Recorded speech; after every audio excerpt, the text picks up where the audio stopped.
संत राम।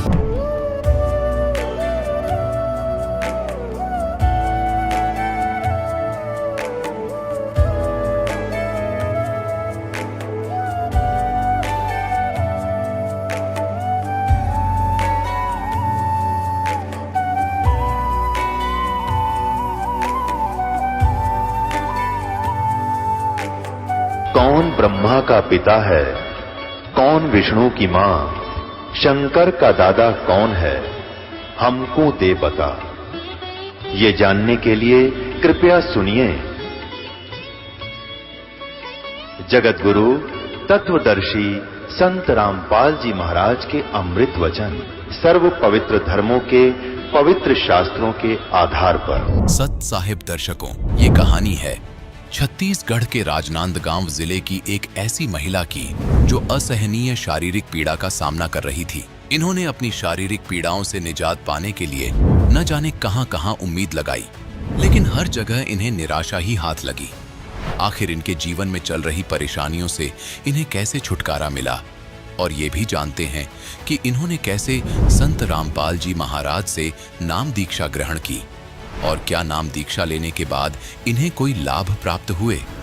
आइए अब सुनते हैं ललिता जी की सच्ची कहानी, उन्हीं की जुबानी। नमस्कार जी। सत साहिब जी। क्या नाम है जी आपका? ललिता दासी। बहन जी, आप कहाँ से हैं? छत्तीसगढ़ राजनांदगांव से। संत रामपाल जी महाराज से नाम दीक्षा आपने कब ली? 2013 में जी। संत रामपाल जी महाराज से नाम दीक्षा लेने से पहले आप क्या भक्ति साधनाएं करती थी? मैं कबीर साहब को ही मानती थी और बनारस से विजयदास शास्त्री से नाम दीक्षा ली थी जी। तो फिर आप संत रामपाल जी महाराज की शरण में कैसे आईं? वो भक्ति करते करते हमें कोई लाभ होता नहीं था। मेरे सर में इतना दर्द होता था। मेरे शादी के बाद मेरे हस्बैंड आर्मी में हैं, तो मुझे रांची लेके गए थे। वहाँ आर्मी के डॉक्टर को बहुत दिखाया, और इधर आई तो तांत्रिकों को भी बहुत दिखाया। मेरे सर में इतना दर्द होता था, मैं मानसिक परेशानी भी होता था मेरे को। मैं कोई काम नहीं कर पाती थी, इतना टेंशन में मेरे हाथ पैर ना हिलता था। तो मेरे हस्बैंड भी परेशान थे, क्या करें, इतना दिखाते हैं फिर भी ठीक नहीं होता करके। उसके बाद मेरी बहन ने बताया कि कोई सत्संग में चैनल में सत्संग आता है, वो संत बहुत अच्छा है, आप इधर आके देखो संत रामपाल जी महाराज के बारे में। तो हम गए वहाँ पे, संत रामपाल जी महाराज से नाम दीक्षा लिए। संत रामपाल जी महाराज से नाम दीक्षा लेने के बाद आपको क्या क्या लाभ मिले? पहला तो मेरा जो सर दर्द होता था, मानसिक परेशानी थी, वो ठीक हुई। और उसके बाद एक बहुत बड़ा लाभ और है। मेरे हस्बैंड जब रिटायर हो रहे थे आर्मी से, तो 1 महीना पहले उसको नींद आना बंद हो गया था। बहुत बेचैनी महसूस करते थे। अब ये सर्विस छूटने के बाद मेरा सरकारी जॉब तो लगेगा नहीं, क्या करेंगे हम। बहुत टेंशन में रहते रहते वो आए यहाँ पे, हम आए, रिटायर होके आ गए। फिर उन्होंने एक दिन हंसते हुए जाके, हमसे कोई झगड़ा लड़ाई कुछ नहीं, हंसते हुए जाके उधर मानसिक परेशानी के कारण उन्होंने वो पॉइज़न ले लिया। 2 लीटर पॉइज़न लिया, और वो जो लिया वो उसका हम नाम भी नहीं जानते, वो पॉइज़न कौन सा है। फिर उन्होंने ही फ़ोन किया कि मैं ऐसा ऐसा कर लिया, मैं यहाँ पे हूँ। तो हम, मेरे लड़के और मेरे घर वाले जाके उनको शुक्ला हॉस्पिटल में एडमिट किए लाके। वहाँ रंगारी करके एक डॉक्टर था, उन्होंने 2-3 दिन इलाज किए उनके। शुरू में तो बोल दिए कि इनके बचने का कोई चांस नहीं है, सुबह से इसने पॉइज़न लिया है और आज 7 बजे आप एडमिट कर रहे हो, इसके तो पूरा बॉडी में फैल गया है करके। फिर हमने बहुत रिक्वेस्ट किए, आप इलाज तो शुरू करो, तो आप साइन कर दो, बोले कुछ होता है तो हम जिम्मेदारी नहीं लेंगे। तो इलाज कराने के लिए हमें साइन भी करना पड़ा। वेंटिलेटर में रखे थे मेरे हस्बैंड को। 3 दिन बाद थोड़ा होश आया, वेंटिलेटर से बाहर आए तो उन्होंने बताया कि आपके गुरुजी संत रामपाल जी महाराज और कबीर परमात्मा मेरे को दिन भर दर्शन दे रहे। इतना ही बोल पा रहे थे। धीरे धीरे फिर उसका डाउन हो गया, वो बोल उतना बता के फिर डाउन हो गया उसका शरीर, फिर वेंटिलेटर में चले गए। फिर डॉक्टर ने बोला हमारे बस की बात नहीं है, यहाँ तो इसका ट्रीटमेंट नहीं हो सकता, इसको आप रायपुर ले जाओ या तो नागपुर ले जाओ। फिर हम लेके गए रायपुर रामकृष्ण केयर में। वहाँ पे लकवे करके कोई डॉक्टर है, उन्होंने इनका ट्रीटमेंट शुरू किया। पहले तो उन्होंने ही बोल दिया देख के कि इनका कंडीशन बहुत ख़राब है, हम नहीं कह सकते कि ये ठीक होगा। इसका सब पूरा शरीर में भिन गया है, पूरा दवाई इसका इलाज नहीं हो सकता, यहाँ से मुंबई या तो दिल्ली भी ले जाना पड़ेगा, ऐसा बोला। फिर हमने वहाँ भी रिक्वेस्ट किया कि इलाज शुरू करें, फिर उन्होंने किया। उसके बाद 15 दिन तक तो वेंटिलेटर में ही थे मेरे हस्बैंड। उसके बाद में परमात्मा को अर्जी लगाए हम लोग कि मेरे हस्बैंड ने ऐसे ऐसे किए हैं, मैं परमात्मा को दंडवत की और जाप करते वहीं पे रहे। फिर सांस आना शुरू हो गया उनका, फिर वेंटिलेटर से बाहर आए वो। 1.5 महीने बाद मेरे हस्बैंड मेरे घर वापस लौट, संत रामपाल जी महाराज की दया से। मेरी बेटी है, वो आगरा में हम थे, वहाँ पे इतनी बीमार पड़ती थी, रात रात भर खांसती थी, सर्दी था, दमा जैसे शिकायत हो गया था। बहुत दिखाया बच्चों के डॉक्टर को, बहुत दिखाया उनको। फिर 15 दिन दवाई ख़त्म होता फिर ले जाना पड़ता, फिर 15 दिन दवाई ख़त्म होता फिर ले जाना पड़ता। उसके बाद दीक्षा ली है, तब से संत रामपाल जी महाराज ने उसी रात को आए, आशीर्वाद दिए मेरे और मेरी बेटी को। अब टेंशन मत लेना बेटा, बोले उस दिन है और आज का, अभी तक के सांस वाली परेशानी नहीं हुई मेरी बेटी को। मेरा बेटा है, वो बाथरूम से गिर गया, हम अंदर कूलर चालू करके रूम में सोए थे, उसको आवाज़ आया जैसे पानी का टंकी ऊपर से गिरता है, ऐसे बहुत धड़ाम से आवाज़ आया। मैं भाग के आई, मेरी बेटी थी, मेरे हस्बैंड ड्यूटी पे गए थे यहाँ पे, तो मैं देखी तो लड़का बेहोश पड़ा था। आवाज़ खूब दिया, लड़का नहीं सुना। फिर ऊपर वाले भैया को बुलाई उठाने के लिए, तब जाके पानी वगैरह डाले तो हल्का होश आया, धीरे से अंदर लेके गए। शाम को हमने CT स्कैन कराया तो परमात्मा के उस समय वो लड़का लिया था नाम, उसने नाम खंड कर दिया था। बाद में बताया उसने, मम्मी मैंने ऐसे काम कर दिया था। तो फिर भी परमात्मा ने दया की है, उसके सर में एक चोट नहीं आया। ये लाभ हुआ संत रामपाल जी महाराज से जुड़ने के बाद जी। बहन जी, संत रामपाल जी महाराज से नाम दीक्षा लेने के बाद आपको बहुत सारे लाभ प्राप्त हुए। जैसे कि आपने बताया कि आपके हस्बैंड ने 2 लीटर पॉइजन खा लिया था, ये अपने आप में बहुत बड़ी बात है, और संत रामपाल जी महाराज ने उनको बचा लिया, ये बहुत बड़ा चमत्कार है। तो जो दर्शक आज आपको देख रहे हैं, आप उनके लिए क्या कहना चाहेंगी? धरती पर पूर्ण परमात्मा आए हुए हैं संत रामपाल जी महाराज के रूप में। मानुष जन्म दुर्लभ है, मिले न बारंबार, तरवर से पत्ता टूट गिरे, बहोर न लगता डार। आप आए और अपना कल्याण कराए। संत रामपाल जी महाराज से नाम दीक्षा कैसे ली जा सकती है? आज अनेकों चैनल पर संत रामपाल जी महाराज के सत्संग चल रहे हैं जी। उसके नीचे एक पट्टी आती है, उसमें फ़ोन नंबर है, वहाँ कांटेक्ट करके आप नाम दीक्षा केंद्र का पता पूछ सकते हो। धन्यवाद जी। सस्ता है। दर्शकों, अभी आपने सुने संत रामपाल जी महाराज से दीक्षा प्राप्त करके सुखी हुए भक्त के अनुभव। अब देखिए जगत गुरु तत्वदर्शी संत रामपाल जी महाराज के मंगल प्रवचन। आप प्रकृति देवी हो। भगवान शंकर भी कहते हैं कि हे माता, यदि भगवान विष्णु के बाद उत्पन्न होने वाले ब्रह्मा भी आपके पुत्र हैं, तो मैं तमोगुणी लीला करने वाला शंकर का आपकी संतान नहीं हुआ, अर्थात मुझे भी जन्म देने वाली तुम ही हो। और ये हमारे शंकराचार्य आचार्य, ये नकली गुरु ब्राह्मण है। ब्रह्मा विष्णु अजर और अमर हैं, सर्वेश्वर हैं, कोई माता पिता नहीं है। खाक पड़ा इन्हें सदग्रंथों को, ये खाक टीचर थे जिसने सिलेबस का ज्ञान नहीं, मूर्ख बना रखा था हमारे को। इस अज्ञान को हटाने के लिए स्वयं परमेश्वर आते हैं। चारों युग में मेरे संत पुकारे, कोक कहा हम हेल रे, हीरे माणक मोती बरसे, ये जग चुगता ढेल रे। चारों युग में परमात्मा कहते हैं हम आए हैं और अच्छी आत्माओं को मिलते हैं, उनको तत्व ज्ञान से परिचित कराते हैं। फिर वो मुझसे परिचित होकर के वो महापुरुष भी मेरी महिमा को यथार्थ रूप में सुनाते हैं, लेकिन कोई सुनने वाला नहीं होता, क्योंकि अज्ञान घना होता है। और परमात्मा कहते हैं हम भी, मैं भी आता रहता हूं प्रत्येक युग में भिन्न भिन्न रूप बनाकर, और ये हमारे ज्ञान को ना सुन करके हम यथार्थ ज्ञान, यथार्थ भक्ति विधि रूपी हीरे मोती लालों की वर्षा करते रहते हैं, जगह जगह ज्ञान सुनाते हैं। लेकिन ये भोली आत्मा हीरे मोती लालों को ना पहचान कर उनको ठोकर मारकर कंकरों की गठड़ी बांध कर वजन उठाए फिर रहे हैं। हम जो साधना कर रहे हैं बड़ी श्रेष्ठ है। गीता अध्याय नंबर 16 के श्लोक 23 और 24 में स्पष्ट कर दिया है कि शास्त्र विधि को त्याग कर जो मनमाना आचरण करते हैं, मनमानी पूजाएं करते हैं, उनको न तो सुख होता है, न उनका कोई सिद्धि प्राप्त होती है और न ही उनकी गति होती है। फिर साधना करते किस लिए? अब जैसे जितने भी हमारे धर्म गुरु हिंदू धर्म के क्या नाम देते, ओम नमः शिवाय, ओम नमः भगवते वासुदेव, हरे कृष्ण राधे राधे श्याम मिला दे, राम राम हरे हरे, सहस्रनामा विष्णु जी का, और घने चतुर और घने सुपीरियर मानते हो, कहते हो ओम ओम, बस ओम सबसे बड़ा नाम। तो पुण्यात्माओं, हरे राम हरे कृष्ण किसी भी सदग्रंथ में मंत्र नहीं, ओम नमः शिवाय किसी ग्रंथ में नहीं, ओम नमो भगवते वासुदेव किसी ग्रंथ में नहीं। जो शास्त्र अनुकूल साधना है वो परमेश्वर ने स्वयं आकर बताई है और अपनी उन प्यारी आत्माओं को बताई है, और उनको थोड़ी हिदायत दे दी थी कि जब तक इस कलयुग के अंदर ये बिजली पीढ़ी का समय नहीं आवे, इसको डिस्क्लोज ना करना, लिख देना। लिख रखे सभी महापुरुषों ने अपने अमृतवाणी में एफिडेविट लिख रखे हैं कि हम ये जाप करा करते हैं, ये मंत्र श्रेष्ठ है, इसी से मोक्ष संभव है। लेकिन सिलेबस को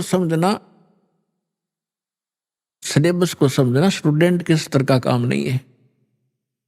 पढ़ भी लेगा तो उसको समझ नहीं सकता, अप्लाई नहीं कर सकता, इसलिए टीचर गुरु की आवश्यकता होती है।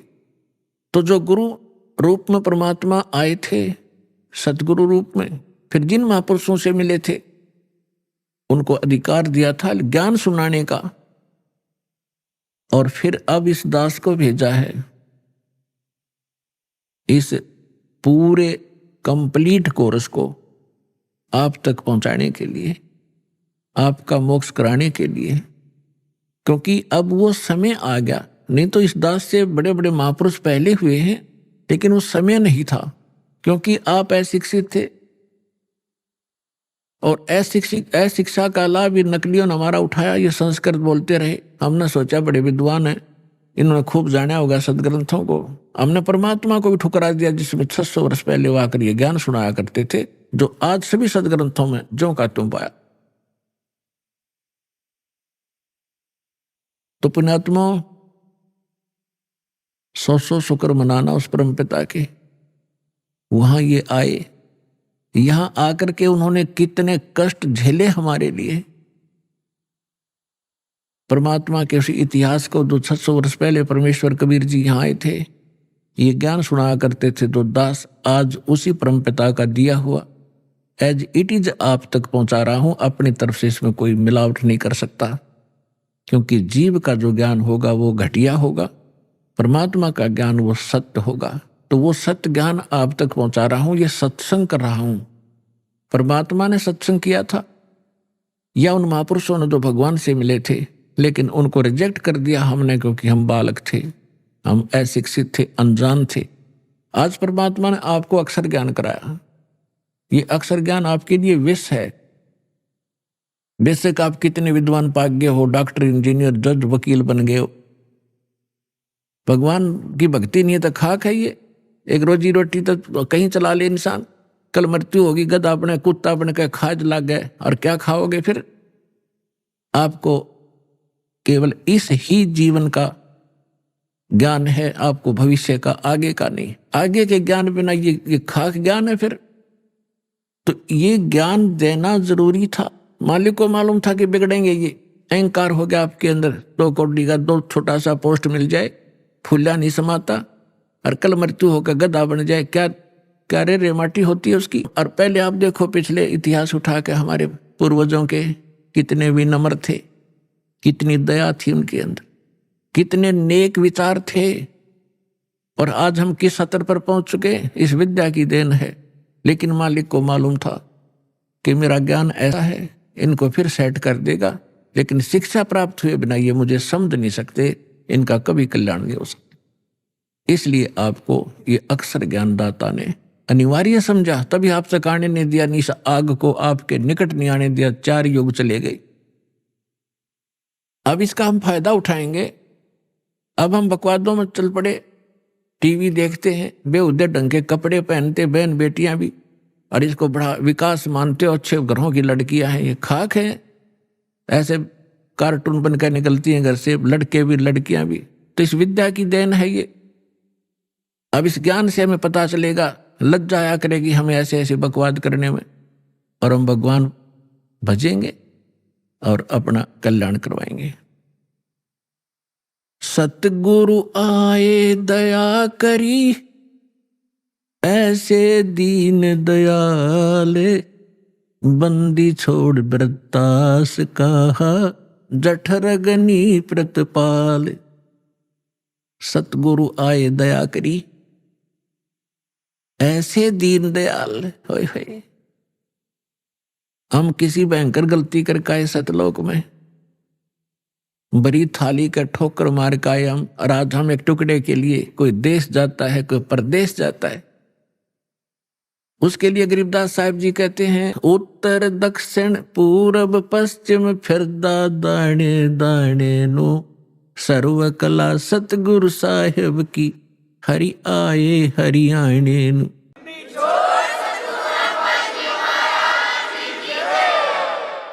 अपन आत्मा जो गुरु बचन पर डट गए कट गए फंद 84 के,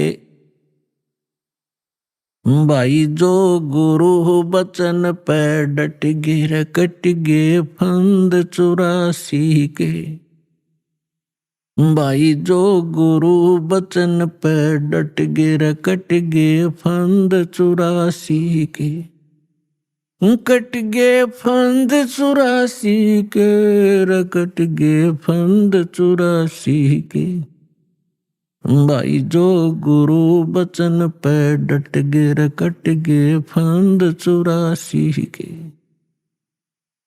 वस्तु मिली ठोड़ की ठोड़ मिट गई, मन पापी की दौड़। वस्तु मिली ठोर की ठोड़ मिट गई, मन पापी की दौड़।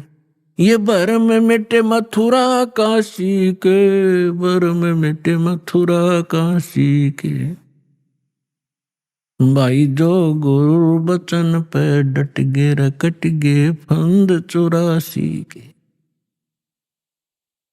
पुणात्मा, गुरु का वचन पालन करना इस भक्ति मार्ग में अति अनिवार्य है। और गुरु केवल वही ज्ञान और वही आदेश देता है जो आपके हित में होते हैं। एक भक्त कह रहा था जी, उसने कभी प्रश्न किया होगा, दास को तो इतना ध्यान नहीं रहता क्योंकि लाखों की संख्या में एक महीने में भक्त मिलते हैं। 5 वर्ष पहले उसने दीक्षा ली थी। वो कह रहा था जी, मैं अमेरिका जाने की तैयारी कर रहा हूं। तो उसने अभी बताया, कहने लगे जी आप ये बोले कि भाई आड़े यही अमेरिका बना दूंगा जब तू विश्वास करेगा। तो वो आज बता रहा था जी, मुझे ऐसे दया कर दी दाता ने, समय पर टूक नहीं था, कर्जा सिर पर बहुत गना था, आज सारा सुख दे दिया और यहीं पर बढ़िया काम चला दिया। तो पुण्यात्माओं, गरीबदास साहिब जी कहते हैं, पूर्व पश्चिम उत्तर दक्षिण तू फिरदा दाणे दाणे नु, पर सर्व कला सतगुरु साहिब की, हरि आए हरियाणे नु। मालिक ने पहचान कर धक्के खाते फिरते हो तुम, लगो एक बार भक्ति पर, सारे सुख दे और मोक्ष भी देगा आपको।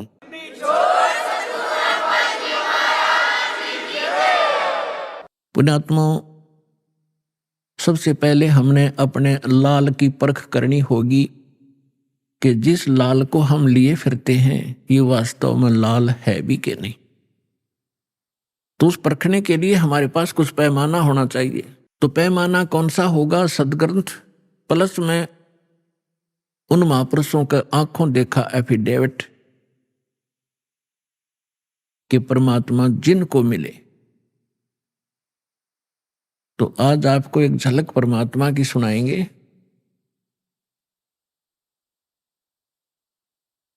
परमेश्वर कबीर जी के प्रगट के विषय में बहुत सी भ्रांतियां समाज में इन नकलियों ने फैला रखी है। क्या फैला रखी है कि कबीर साहब किसी विधवा ब्राह्मणी के कोख से जन्म हुआ था। वो शर्म के मारे बाहर डाल आई। ये बकवाद है और उन दुष्ट लोगों की बनाई हुई कहानियां हैं जो भगवान से हमें दूर रखना चाहते थे, लेकिन वास्तविकता इसकी बिल्कुल विपरीत है। परमात्मा स्वयं कहते हैं, अवधू अवगत से चला आए, मेरा कोई भेद मर्म ना पाया। ना मेरा जन्म ना गर्भ बसेरा, बालक बन दिखलाया। काशी नगर जल कमल पटेरा, तहां जुलाहे न पाया। मात पिता मेरे कछु नाही, ना मेरे घर दासी। जुल्हे का सुत आने कहाया, जगत करे मेरी हासी। स्वयं परमात्मा ने आके बताया कि मेरे कोई माता पिता नहीं थे और किसी कारण से मैं प्रत्येक युग में अपने बच्चों को संभालने के लिए ये लीला किया करता हूं। परमात्मा प्रत्येक युग में ऐसे ही लीला करते हैं। कमल के फूल पर आकर शिशु रूप धारण करते हैं। एक सतिथि इनकी ऐसी है यहाँ आने की, और वैसे जब चाहे कभी भी एक साधु रूप में, अन्य रूप में कभी प्रकट होकर के अच्छी आत्माओं को मिलते हैं, उनको ज्ञान देते हैं। तो जब परमात्मा कलयुग में आए सन 1398 संवत 1455 ज्येष्ठ सुदी पूर्णमासी को ब्रह्म मुहूर्त में, ब्रह्म मुहूर्त होता है सूर्य उदय होने से 1.5 घंटा पूर्व, सतलोक से आए मालिक और एक शिशु रूप धारण करके और नीचे को गति की। उस समय बनारस के अंदर, काशी के अंदर एक रामानंद नाम के बहुत बड़े विद्वान प्रसिद्ध थे।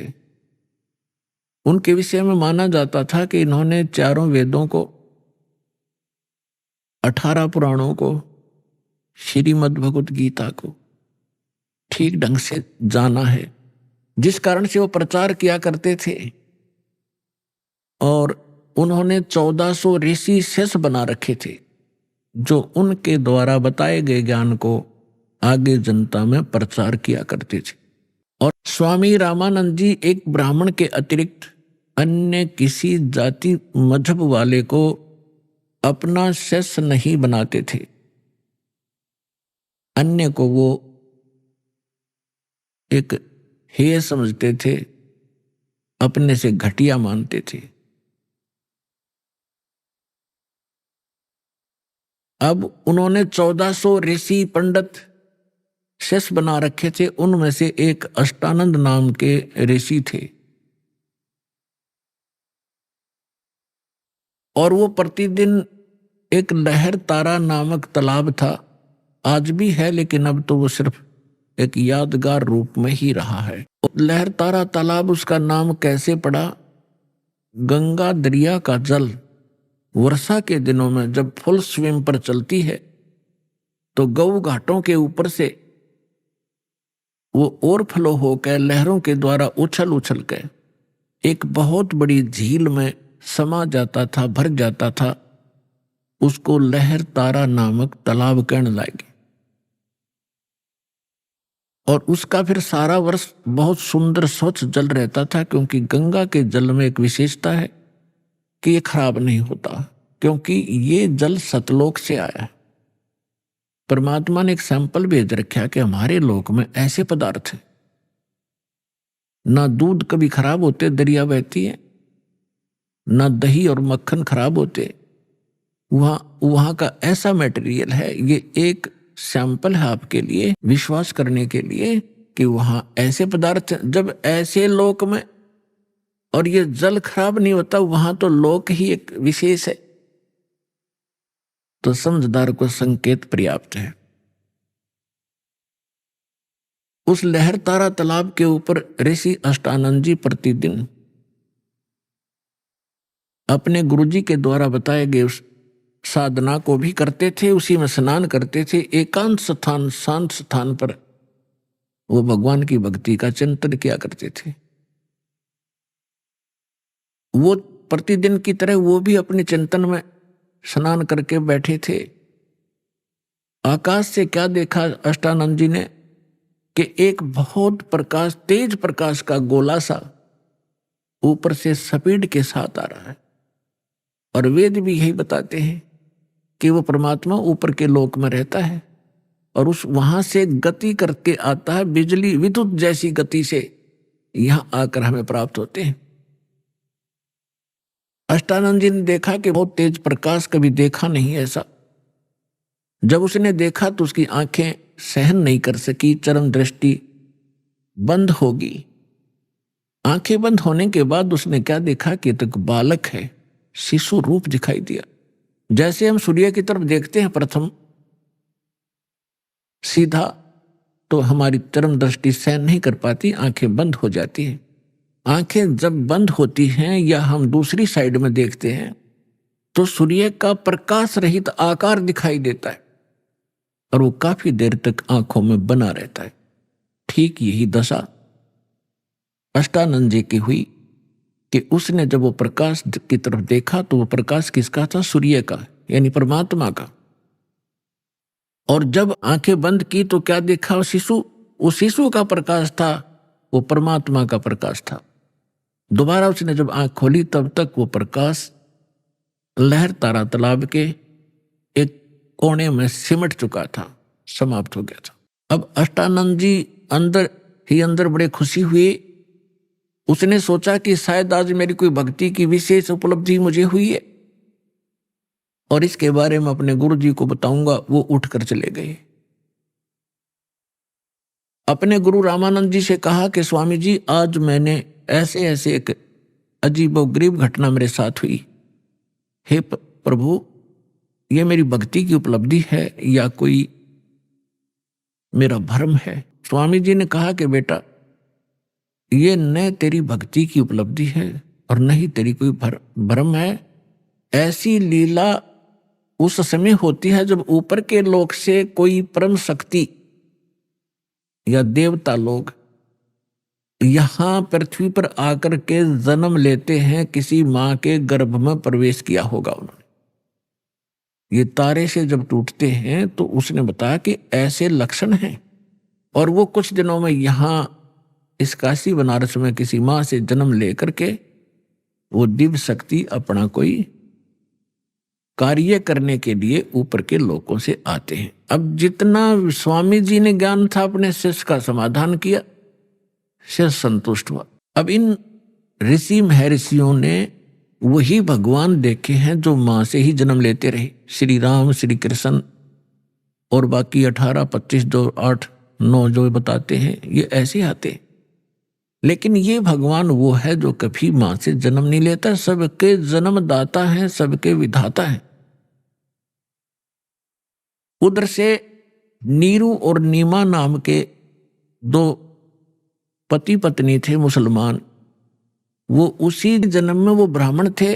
गौरी शंकर पुरुष का नाम था, सरस्वती उसकी पत्नी का नाम था। गौरी शंकर भगवान शंकर के बहुत ज्यादा उपासक थे और नेक आत्मा ब्राह्मण थे। अन्य ब्राह्मण रोजी रोटी के लिए, निर्वाह के लिए बेस गाइड करते थे। दक्षिणा आदि कुछ अटपट करके ग्रहण करते थे। तेरा पितर ऐसे रुष्ट हो गया है, इतने पैसे चढ़ा दे, ऐसा पाठ करवा दे। वो ऐसा नहीं करता था। वो केवल शिव जी की कथा सुनाते थे शिव पुराण से, और जो भी उसकी दक्षिणा आती थी अपने निर्वाह के लिए रखकर बाकी शेष भंडारे में लगाते थे। तो उनके अनुयायी बहुत अच्छे तरह परिचित थे कि बिल्कुल निष्पक्ष कथाएं करते हैं, निस्वार्थ कथाएं करते हैं, जिस कारण से उनकी काफी प्रसिद्धि काशी में हो रही थी।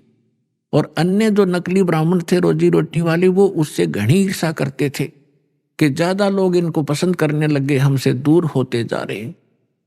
इस बात से मुसलमान काजी, मुल्ला, पीर खूब परिचित थे कि गौरी शंकर से अन्य जो धर्म गुरु हैं ब्राह्मण, ये अक्षुब्ध हैं, और ये हिंदू धर्म का प्रचार घना कर रहा है, इसलिए उन्होंने बाई फोर्स गौरी शंकर सरस्वती को मुसलमान बना दिया।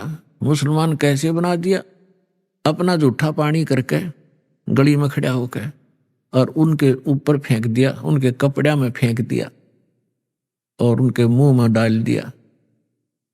तो अन्य जो ब्राह्मण थे वो तो इसी दाव में थे, किसी दिन यूं फंसे, सबने मुनादी करा दी, गौरी शंकर मुसलमान बन गया है, उसको जाति से डाल दिया है, उसका गंगा में स्नान करना बंद कर दिया। अब सारे हिंदू उनसे बाइकाट कर गए, तो वो विवश हुआ। उनका नाम रख दिया नूर अली गौरी शंकर का, और नियामत रख दिया उसकी पत्नी नीमा का, नियामत। तो इस प्रकार फिर अपभ्रंश करके उनको नीरू और नीमा कहने लगे। अब पहले उनकी रोजी रोटी चलती थी कथा की दक्षिणा से, अब दक्षिणा मिलनी बंद होगी, रोजगार की समस्या हुई। उन्होंने एक सिंपल सा काम जिसमें कोई पैसा नहीं लगना था, ऐसा काम शुरू कर दिया कपड़ा बुनने का, और समय के बीत जाने पर उनको जुलाहा कहने लगे। नीरू नीमा निसंतान थे, उनका कोई संतान नहीं थी, 60-62 साल की उम्र उनकी हो चुकी थी। भले ही वो मुसलमान बन गए थे, लेकिन भगवान शंकर को दिल से भुला नहीं पाए थे। कोई भी आपत्ति आती थी या कोई विशेष कसक होती थी, भगवान शंकर को ही वो याद किया करते थे। भले ही वो मुसलमान रीति को भी निर्वाह कर रहे थे, उसको भी चल रहे थे। अपने आत्मा उनको संतान नहीं थी। अब जो उस समय एक ऐसी धारणा समाज में फैला रखी थी नकली ब्राह्मण गुरुओं ने कि जिसका संतान नहीं वो सबसे निकम्मी आत्मा है, उसकी सुबह सुबह दर्शन भी नहीं होने चाहिए। तो जिस कारण से जिनका संतान नहीं होती थी वो खूब समझते थे कि सामने वाला बाइकाट कर गया, गली बदल गया, रास्ता चेंज कर गया। मुझे देखकर वो बहुत कुड़ कर अपना जीवन व्यतीत किया करते थे। यानी संसार की परंपरा से उस व्यक्ति को जिसके संतान नहीं है वह सबसे मनहूस माना जाता था, और भगवान के अध्यात्म ज्ञान के आधार से वो परिवार, वो दंपति, वो पति पत्नी एक नंबर के हंस और पुण्यात्मा होते हैं। पुण्यात्मा का मतलब है कि उनका फाइनल मैच होता है जय सतगुरु मिल जाता है। वो उनका कहीं किसी से अब लेन देन नहीं रहा, ना पुत्र का ना पुत्री का संस्कार शेष है। और यदि उनको सतगुरु मिल जाए, भक्ति ठीक कर ले, उनका बेड़ा पार तुरंत हो जाए उसी जीवन में। अब ये ना समझना कि जिनका संतान है वो पुण्यकर्मी नहीं है, नहीं, जिनको सतगुरु मिल गए मनुष्य जीवन में दोनों ही पार हैं, दोनों ही पुण्यकर्मी प्राणी।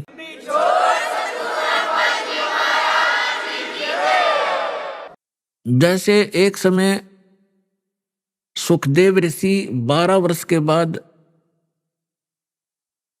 मां के गर्भ से जन्म लिया, 12 वर्ष की आयु पेट में हो गई थी उसकी। पुण्यात्मा, ये कुछ आध्यात्मिक ऐसे पॉइंट होते हैं जो वर्तमान के इन वैज्ञानिकों का गले उतरे नहीं, पर लेकिन गले ना उतरे तो बेशक, लेकिन वह बात झूठ नहीं हो सकती। 12 वर्ष की आयु का जब मां के गर्भ से बाहर आया, आते ही उठकर चल पड़ा। व्यास जी का पुत्र था, व्यास जी की पत्नी से उसका जन्म हुआ था। तो व्यास जी इंतजार करते थे, विद्वान पुरुष थे, कि कोई अच्छी आत्मा है जो 12 वर्ष तक माँ के गर्भ में, माँ को मालूम भी नहीं, इतना कोई पीड़ा नहीं हो रही है। इस आशा से उसने कहा कि बेटा बेटा, लेकिन सुखदेव ऋषि ने पीछे मुड़कर नहीं देखा, अपने पिता की शक्ल भी नहीं देखी, चलते चलते कह रहा है कि पिताजी, कि हे ऋषि जी, व्यास जी कह रहे हैं कि पुत्र, मैंने तेरी 12 वर्ष इंतजार करी, मुझे अपना शकलता दिखा दे। एक वह वो पुत्र मोह में घना वश हो रहा था। तो ऋषि जी कहते हैं, चलते चलते सुखदेव कहते हैं कि ऋषि जी, ना जाने कितनी बार तू मेरा बाप हो लिया और ना जाने कितनी बार मैं तेरा बाप हो गया। ये बहुत बूढ़ी बीमारी है, इब का मैं अपना पीछा छुटवाऊंगा और मैं ना देखूं तेरी और कहीं मेरी ममता तेरे में फंस ना जाए। यूं कहकर आकाश में उड़ गया, दूसरी जगह जाकर प्रकट हो गया। वहां जाकर अपनी और नालापा काटी। कहने का भाव ये है, फिर सुखदेव ऋषि ने कहा था कि एक लेवा एक देवा दूतम, कोई किसी का पिता नहीं पूतम। ये ऋण संबंध जुड़ा एक ठाठा, अंश में सब 12 बाट। ये तो एक दूसरे का संस्कार है, कोई देने आ रहा है, कोई लेने आ रहा है। जैसे आज हम संस्कार बढ़ा रहे हैं, कोई रिश्वत लेता है, आज वो रिश्वत ले रहा किसी से 1 लाख 1.5 लाख रुपए, अगले जन्म में वो दामाद बनकर लड़की भी ले जाएगा और वो पैसे भी लेगा। बिरान माटी होगी फिर हमारी नो, फिर यह गधा बनकर देना पड़ेगा, किसी की भैंस बनकर देना पड़ेगा, फिर दूध नहीं दे उसके इंजेक्शन लाओगे, दे लट्ठा लठरेंगे। तो अपने इस संस्कार को हम अब खत्म करेंगे।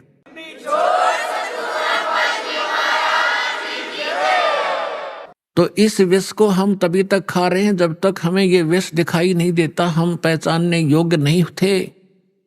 और जब हम पहचानने योग्य हो जाएंगे कि ये विष है, उसके विषय में सुख संवेद में कहा है, जैसे कर का जहर का रंग होरी हो, कहो कौन तिस खावे राम रंग होरी हो। जैसे कण पड़ा हो किस विष का, और ये पता हो ये विष का कण है, कहते कौन छुएगा उसको, खान की तो बहुत दूर बात, हाथ भी ना लावे, किसी और कपड़े तो पकड़ेगा और पता नहीं मिट्टी में दबा का होगा, कहीं और भी ना खा ले। और परमात्मा की भक्ति करने से ही सुख होगा, होरी माने खुशी होगी। तो नीरू निमान का कोई संतान नहीं थी, और इसीलिए पुण्यात्मा थी, भगवान आ गया गोदी में। अब भगत का और जगत का सदा से विरोध रहा है, मतभेद रहा है वैचारिक, और जिस कारण से इनकी खींचातान बनी रही तो बनी रहो, क्योंकि भगत को ज्ञान हो जाता भक्ति का और जगत को ज्ञान होता अपनी ही परंपराओं का। वो उन्हीं को उत्तम मान रहे होते हैं, इसलिए विरोध करते हैं भक्तों का।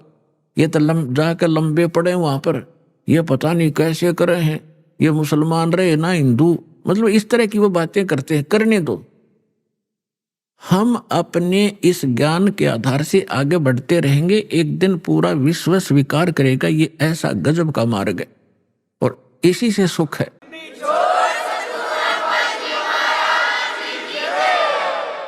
पुण्यात्माओं, ये भक्ति युग आ गया। अभी तक हमने बतेरी बकवाद कर ली। एक बार दास गोवा के अंदर गया हुआ था। गोवा एक स्टेट है समुद्र के किनारे। वहां दूसरे देश को हम विकसित देश मानते हैं। अभी आपने सुने संत रामपाल जी महाराज के मंगल प्रवचन। आइए अब सुनते हैं संत रामपाल जी महाराज से नाम दीक्षा लेकर सतभक्ति करके अद्भुत लाभ प्राप्त करने वाले अनुयायी के विचार। दर्शकों, क्या बिना सच्चे गुरु के परमात्मा की प्राप्ति संभव है? हमारे शास्त्र स्पष्ट कहते हैं, बिना सच्चे गुरु के यह असंभव है। ऐसी ही एक कहानी है यमुनानगर, हरियाणा की सोनिया सैनी जी की, जिन्होंने शिव जी, साईं बाबा, लक्ष्मी जी की भक्ति के साथ 16 सोमवार के व्रत भी किए। पर ऐसा क्या हुआ जो इन्होंने तमाम भक्ति साधनाओं को छोड़कर संत रामपाल जी महाराज से नाम दीक्षा ग्रहण की? दर्शकों, आइए सुनते हैं सोनिया सैनी जी की ये अद्भुत कहानी उन्हीं की जुबानी। जी नमस्कार। नमस्कार सर। क्या नाम है जी आपका? सोनिया सैनी। सोनिया जी, कहाँ से आए हैं आप? यमुनानगर से। संत रामपाल जी महाराज से नाम दीक्षा लेने से पहले आप क्या भक्ति साधनाएं करते थे? संत रामपाल जी महाराज से दीक्षा लेने से पहले हम जैसे हिंदू परंपरा के अकॉर्डिंग सभी देवी देवताओं की भक्ति करते थे। मैं शिव भगवान में ज़्यादा आस्था रखती थी शुरू से ही, बचपन से ही, मतलब जब से मैंने होश संभाला था, आप लगा लो 5-6 साल से ही मैं शिव भगवान जी को काफ़ी मानती थी, उनकी बहुत पूजा आराधना करती थी। और जैसे छोटे से ही मैंने शुरू कर दिया था व्रत रखना। सोमवार के मैं व्रत रखती थी और व्रत रखते टाइम जैसे 16 सोमवार कर दिया, उसके बाद हम जैसे भोजन खिलाते थे, गरीबों को भोजन खिलाते थे। मैं खुद अपने हाथ से ही जैसे मम्मी की हेल्प से हम बनाते थे, वो खिलाते थे। उसके बाद क्या हुआ, शिव भगवान को की भक्ति करते करते धीरे धीरे क्या हुआ, जैसे सीरियल वगैरह में हम देखते हैं तो माता रानी का हमने देखा, माता रानी वैष्णो माता का हमने देखा, तो वैष्णो माता का हमने खूब किया, बहुत शुरू कर दिया कि मैं एक फ़ोटो लेके आई वैष्णो माता की। वैष्णो माता गई थी मैं जब मैं 8th स्टैंडर्ड में थी, 8वीं कक्षा में पढ़ती थी तब, तो मैं वैष्णो माता की एक मूर्ति लेके आई थी। तो वहाँ से भी हम उसकी बहुत पूजा करती थी, बहुत भक्ति की मैंने वैष्णो माता की, व्रत भी किए मैंने। फिर क्या हुआ, जैसे हम और होता है हमारे समाज में जैसे सभी देवी देवताओं को मानते हैं, तो मैंने क्या किया, साईं बाबा को भी हमने बहुत माना, मतलब उनकी बहुत भक्ति करते थे। जब हम कॉलेज टाइम में थे, कॉलेज जाती थी तो मतलब काफ़ी डिस्टेंस है हमारे गांव से, जो कॉलेज है सिटी है वहाँ तक, लेकिन फिर भी हम मतलब घबराते नहीं थे, जाते थे और वहाँ पे भी बहुत पूजा करते थे, सेवा करते थे। फिर उसके बाद जैसे क्या हुआ, आ गया कि हाँ भाई जो लक्ष्मी जी हैं उनके भी व्रत रखने चाहिए। तो मन में आस्था थी, हाँ भाई भगवान मिले, चाहे वो कैसे भी मिले, किसी भी रूप में मिले, बस ये था कि भगवान मिले। तो लक्ष्मी जी को भी हमने व्रत करना शुरू कर दिया। जैसे किसी ने बोल दिया कि हाँ अभी आप लक्ष्मी का भी करो, तो लक्ष्मी जी के व्रत करने हमने शुरू कर दिए। सोनिया जी, हमारा सवाल यहाँ पर यह है कि आपकी एक खोज थी भगवान पाने की, तो क्या संत रामपाल जी महाराज से जुड़ने के बाद आपकी वो खोज पूरी हुई? देखिए करते थे, काफ़ी पूजाएं की, तो क्या हुआ, हमारी रिश्ता तय हुआ, जो संत रामपाल जी महाराज जी के शिष्य थे उनके घर में हमारा रिश्ता तय हुआ। तो उन्होंने क्या किया कि हमें एक पुस्तक दी, ज्ञान गंगा।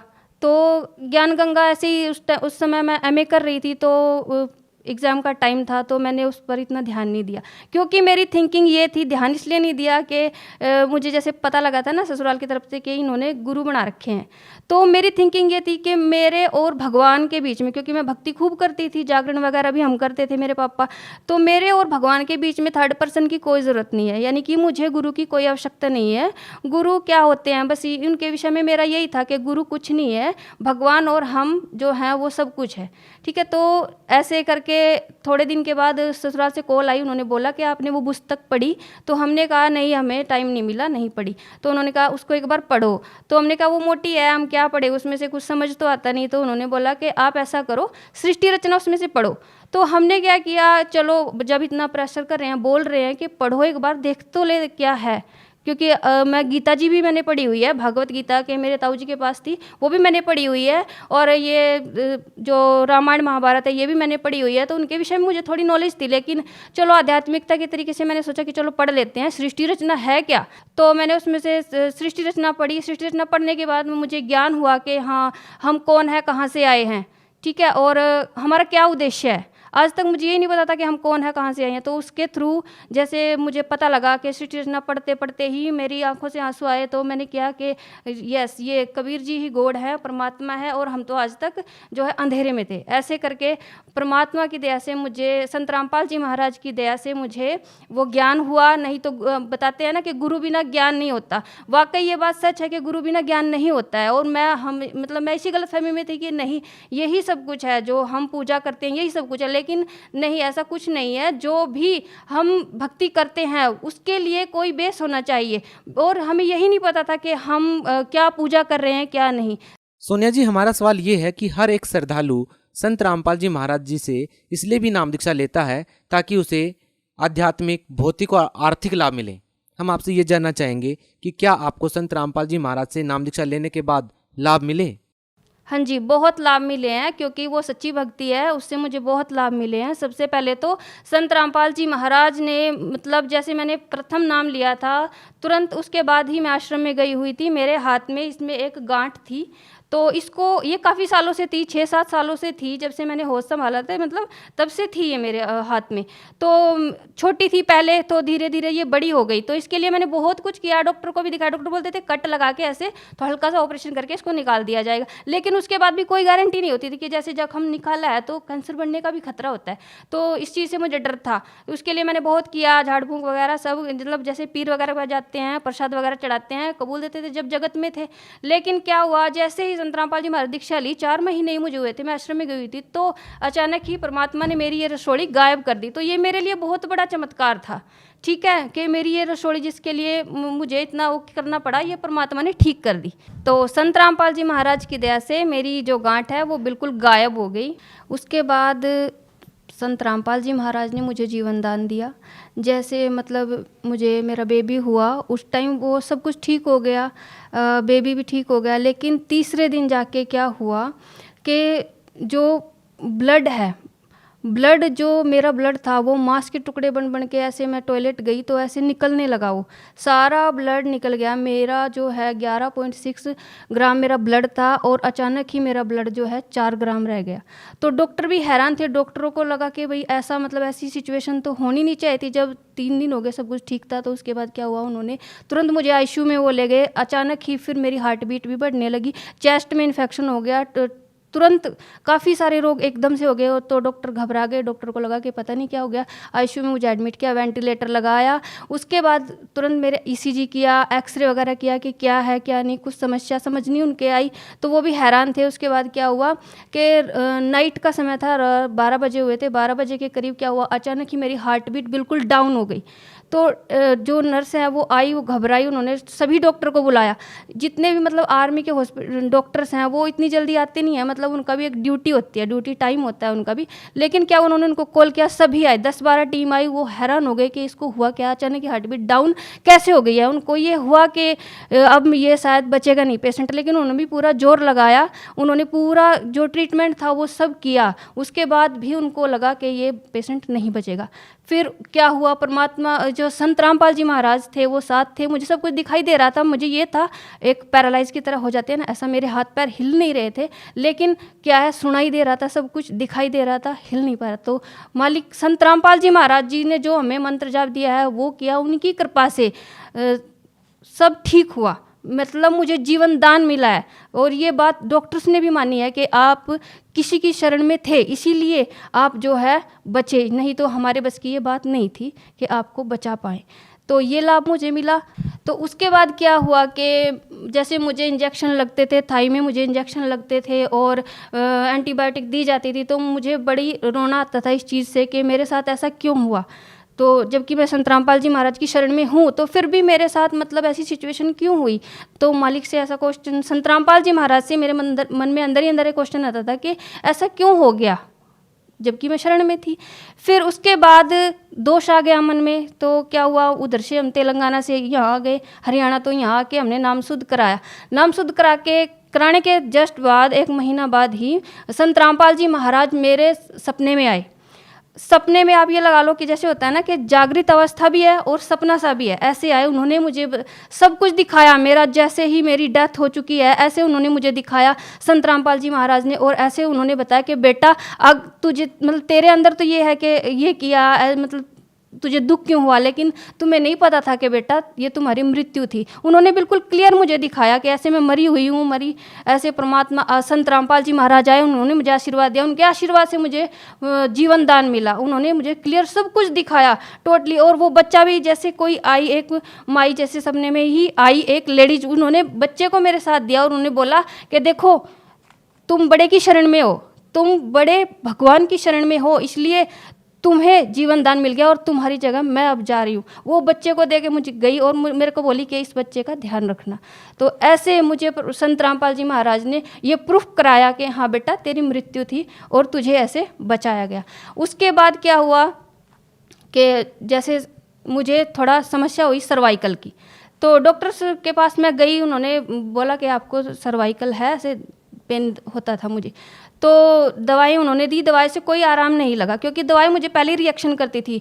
तो संत रामपाल जी महाराज से मैंने प्रार्थना की कि मालिक अगर संत रामपाल जी महाराज अगर आपके ही बच्चों को मतलब ऐसा होने लग जाए तो फिर आम जनता की तो क्या बात। तो संत रामपाल जी महाराज से जैसे ही प्रार्थना की तो नेक्स्ट डे ही वो मेरा सर्वाइकल बिल्कुल ठीक हो गया और मैं तकिया भी लेती हूँ, कोई दिक्कत नहीं। जबकि डॉक्टर ने बोला आप कभी तकिया मत लेना, लेकिन मैं लेती हूँ आराम से, कोई दिक्कत नहीं है। उसके बाद क्या हुआ कि मेरी रीढ़ ये हड्डी है, जो एडी की हड्डी है वो बढ़ गई। उसके लिए भी मैंने काफ़ी दवाएं की, यमुनानगर हॉस्पिटल में भी की, कमांड हॉस्पिटल में भी की। वो क्या करते थे, पेन किलर दे देते थे, लेकिन उससे कोई आराम नहीं होता था, ठीक है। और वो चलता रहा, कई महीने चलता रहा। उसके बाद डॉक्टर बोले आपकी जो हड्डी है है, इसमें इंजेक्शन लगाना पड़ेगा। अब इंजेक्शन से मुझे मतलब ये था कि नहीं, मैं नहीं लगवाऊंगी। तो फिर संत रामपाल जी महाराज के चरणों में अरदास लगाई कि संत रामपाल जी महाराज ऐसे ऐसे हो गया। तो परमात्मा संत रामपाल जी महाराज का उत्तर है कि बेटा कोई बात नहीं, भगवान दया करेंगे। तो परमात्मा संत रामपाल जी महाराज की दया से वो जो रोग था वो भी धीरे धीरे खत्म हो गया और आज पूर्ण रूप से स्वस्थ हूँ, आपके सामने हूँ, जिंदा हूँ। और इससे बड़ा लाभ क्या होगा कि मुझे परमात्मा ने जीवन दान दिया, एक मरे हुए इंसान को परमात्मा ने जीवित किया। जैसे कि वेदों में भी लिखा है ना कि वह परमात्मा वही परमात्मा है जो हमें 100 वर्ष की आयु बढ़ा देता है और जीवन दान देता है। और इसके अलावा मेरा बेटा है, वो उसको भी एक रोग हो गया था जिसको मसान का रोग बोलते हैं। वो मिनट मतलब सेकंड में सुसु करने लग गया था, वो छोटा ही था। उस समय भी संत रामपाल जी, हमने डॉक्टर को भी दिखाया था, वो ठीक नहीं हो पाया था, 3 दिन हो गए थे लगातार ऐसे करते करते। तो संत रामपाल जी महाराज से प्रार्थना की, जैसे ही प्रार्थना की वैसे ही वो रोग एकदम खत्म हो गया। ये देखकर मेरे जो कज़न आई हुई थी वो भी हैरान थे कि मैंने उनके सामने ही दवाएं को फेंका कि देखो अब मैं फेंक रही हूँ दवाएं और अब देखना मेरे संत रामपाल जी महाराज इसको कैसे ठीक करते हैं। और वैसा ही हुआ, मेरे संत रामपाल जी महाराज जी ने उस रोग को भी बिल्कुल ठीक कर दिया। तो मेरे जो पापा हैं वो ड्रिंक करते थे, तो उसकी वजह से हम काफ़ी परेशान रहते थे, घर में लड़ाई झगड़े होते रहते थे। मम्मी के साथ भी मारपीट हो जाती थी उनकी। और हम जैसे एजुकेटेड हैं तो हमें भी थोड़ा लगता था कि हम इतने एजुकेटेड हैं और हमारे जो पापा हैं वो ड्रिंक कर रहे हैं तो समाज में क्या संदेश जाएगा। हम अपने पापा को समझाते भी थे लेकिन वो नहीं, मतलब उनको लगता नहीं था कि हाँ भाई छोड़ पाऊँगा मैं। ये दिन क्या हुआ, पापा ने खूब झगड़ा किया, मम्मी को भी मार दिया। तो हम डिसाइड कर लिया कि अब बहुत हो गया, तो अब हम चलेंगे। तो हमने क्या किया, मेरे पापा दुर्गा जी को मानते थे, तो हमने क्या किया, गीता उठाई और संत रामपाल जी महाराज की बुक उठाई और गीता उनके पास गए, उनको समझाया। तब मेरे पापा जी को समझ आया। उसके बाद उन्होंने धीरे धीरे ज्ञान सुनना शुरू कर दिया, सत्संग देखना शुरू कर दिया। तो उन्होंने नाम दीक्षा ले ली और आज वो ठीक हैं, कोई ड्रिंक नहीं करते हैं। ऐसे ही मेरे ससुर जी थे, वो भी ड्रिंक करते थे। धीरे धीरे वो भी हमको देख कर उन्होंने भी ड्रिंक करना छोड़ दिया। और आज मतलब जो फैमिली है उसमें ऐसा माहौल है, जैसे बोलते हैं ना परमात्मा के संत रामपाल जी महाराज बताते हैं कि सतलोक जैसा माहौल है। आप क्या कारण मानते हैं कि आपने अन्य संतों से नाम दीक्षा लेकर के इतनी सारी भक्ति की, फिर भी आपको कोई लाभ नहीं मिला? क्या कारण मानते हैं? ये कारण ये है कि वो जो साधनाएं थी वो शास्त्र के विरुद्ध थी, यानी कि वो हमारा मनमाना आचरण था। जैसे किसी ने बोल दिया कि आप क्या शिव के व्रत रख लो, आप विष्णु के व्रत रख लो, आप ये कथा कराओ, वो कराओ आप, तो वो हमारा मनमाना आचरण था, उससे लाभ तो होना ही नहीं था क्योंकि वो शास्त्र के विरुद्ध साधना थी। सोनिया जी, आपने एक बहुत बड़ा प्रश्न ये खड़ा कर दिया है कि जो साधनाएं आप पहले कर रहे थे वो शास्त्र के विरुद्ध थी। ये आप कैसे बोल सकते हैं और आपके पास क्या प्रमाण है?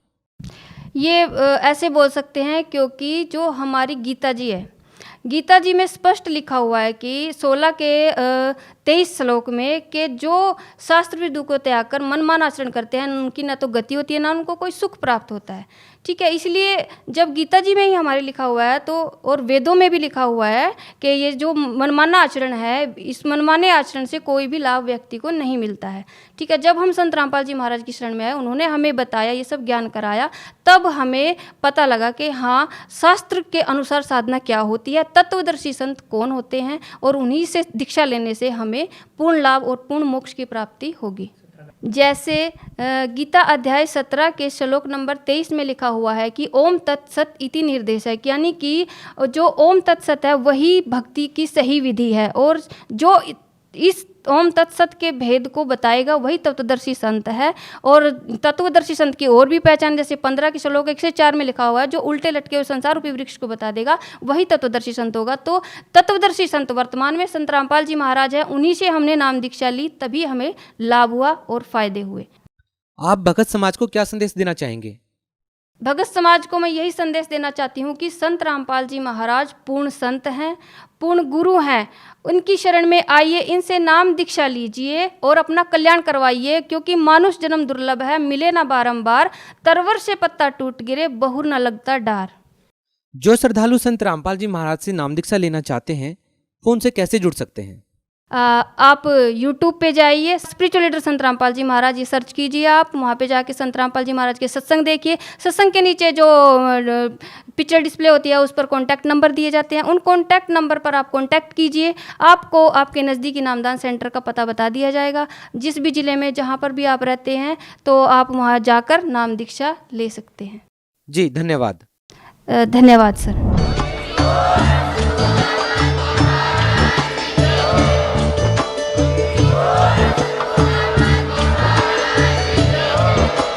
आप सुन रहे थे जगत गुरु तत्वदर्शी संत रामपाल जी महाराज जी के मंगल प्रवचन। अधिक जानकारी के लिए विजिट कीजिए हमारी वेबसाइट www.jagatgururampalji.org। संत रामपाल जी महाराज जी के शुभ आशीर्वाद से पूरे विश्व भर में 500 से भी ज्यादा नाम दीक्षा केंद्र हैं, जिन पर संत रामपाल जी महाराज जी द्वारा ऑनलाइन निशुल्क नाम दीक्षा दी जा रही है। अपने नजदीकी नाम दीक्षा केंद्र का पता करने के लिए संपर्क करें 8222880541।